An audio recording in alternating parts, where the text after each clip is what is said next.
Tyrone. Love, I want you to meet someone.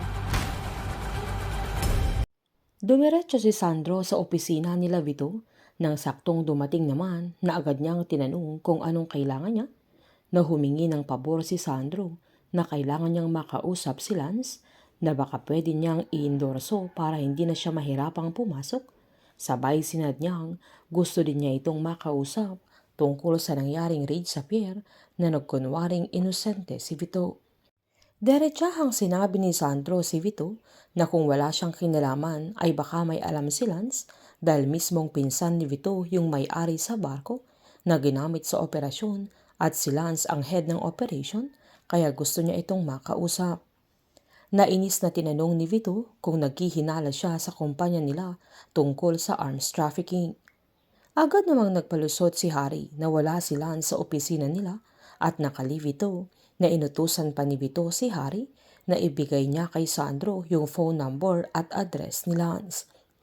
Sinadyang pumunta doon ni Sandro para malaman niya kung andoon si Lance o talagang hindi pa nila ito nahahanap. Habang pinuntahan na Iris si Lily, naladatnan niyang mga pulis at nagpanggap siyang wala siyang alam sa nangyari na kahit sinabi na ni Vito sa kanya na pinapatay niya si Lance kay Tyrone.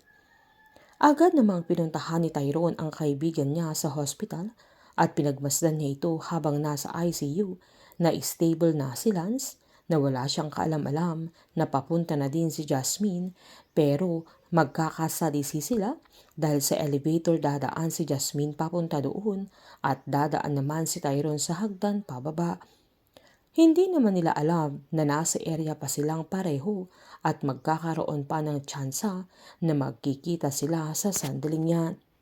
Nang papunta na sila Iris at Lily sa hospital ay agad niyang tinawagan si Vito na papunta na sila nila Lily sa hospital dahil nabaril si Lance pero stable na siya na walang kaalam-alam si Lily na trinatry draw na siya ni Iris kaya agad niyang tinawagan ang daddy niya para matimbrehan sila na kailangan na nilang dispatchahin si Lance.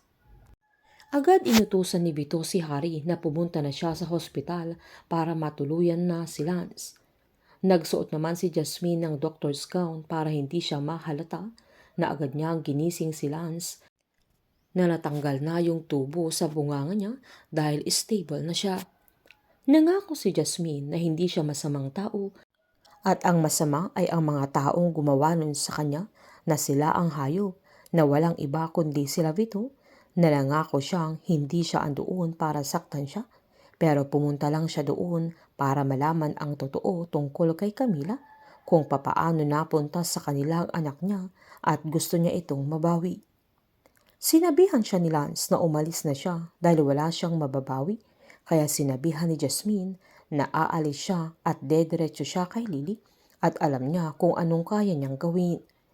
Sinalaysay ni Lance na inutusan siyang hanapin sa area kung saan siya namataan ng mga tauhan ni Vito.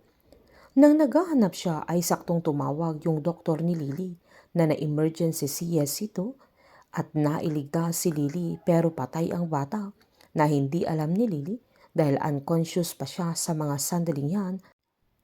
Nang sakto namang may narinig siyang iyak ng bata kaya sinundan niya ito at nakita ni Jasmine na tulog na bagong panganak na kinuha niya mismo ang anak niya pero hindi niya tinuro kila Harry at Max kung saan si Jasmine kapalit ni Camila. Pero walang alam si Lily sa ginawa ni Lance, sabay nagmakaawa siyang iligtas niya si Lily sa kamay ni Vito. Aaminin na sana ni Lance na buhay pa si Tyrone pero nahirapan na siyang huminga kaya nag-alala si Jasmine na saktong may dumating na isang doktor kaya agad-agad namang sumibat si Jasmine at pumunta sa likod ng hospital kung saan nakita ng mga doktors na nahihirapan si Lance kaya agad-agad nilang binalik yung tubo niya. Habang si Sandro naman ang makakaharap ni Tyrone kung saan malalaman ito ni Jasmine at sa sandaling pupunta sa burol ni Lance ay saktong pupunta naman sila Iris at Tyrone kung saan mag-e-exit na sana si Jasmine na ginawa niya ang kanyang makakaya para hindi siya makita pero nakita siya na Iris at tinawag niya ito para ipakilala si Tyrone. Painit ng painit ang mga tagpo, sabay-sabay po nating subaybayan ang advance episode ng Lavender Fields dito lamang po sa aking channel. Patuloy lamang po manood at mag-subscribe para ma-update po kayo sa mga susunod na episode. Marami pong salamat.